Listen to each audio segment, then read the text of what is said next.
Hello and welcome back to the Tech Bench. Today I've got a Sansui 2000. These were great little units, but with anything else they get older. Now I have to admit I'm a little embarrassed to say that I've seen this problem before, but it's been so long I moved it out of my brain to fill it up with some other worthless junk, no doubt. It's the problem with being full. Your brain gets full, you learn something new, you got to bump something old out. But anyway, a lot of transistors will break down over time. This is not uncommon. They test good, but they break down. In some cases, like the Pioneer differential amplifiers, you get horrible pops and crackles. Sometimes so bad it's even enough to trip the protect. Sometimes you get the sound of bacon frying, or hissing or sizzling kind of sound. And these are normally these transistors breaking down. Now, some transistors are more prone to that than others. One of the transistors that does it is the 2SC458. So kind of by habit, whenever I see those, I always replace them. And I use the KSC1815. Now, I actually believe those sound better, and this could just be my old hearing, but I actually think those sound better than the 2SCs did originally. They're back into the audio path and the drive circuit. In the case of this Sansui, the complaint was that one channel sounded like bacon frying.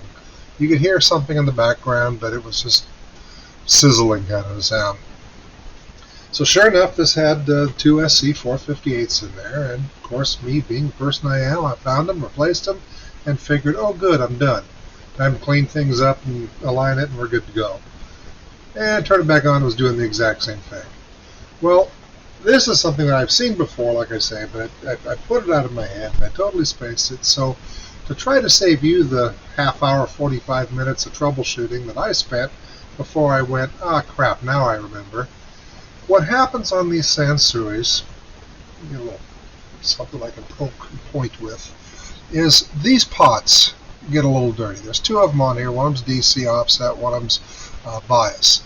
And they get a little bit dirty, a little bit corroded, and when that happens, it doesn't damage the amp, usually doesn't damage the amp, but what it does do is it gives the exact same symptom as one of those transistors frying. So you can clean these up, and just for testing purposes, if nothing else, clean them up, and wiggle them back and forth a little bit, get a little deoxid in there, whatever you want to do, and then test it, and I'm willing to bet your pops and crackles and sizzles will go away. I'll probably end up replacing these with boards multi-turn or something to make them a little more modern, a little more stable. But just to confirm that this was the problem, clean them up and then test it.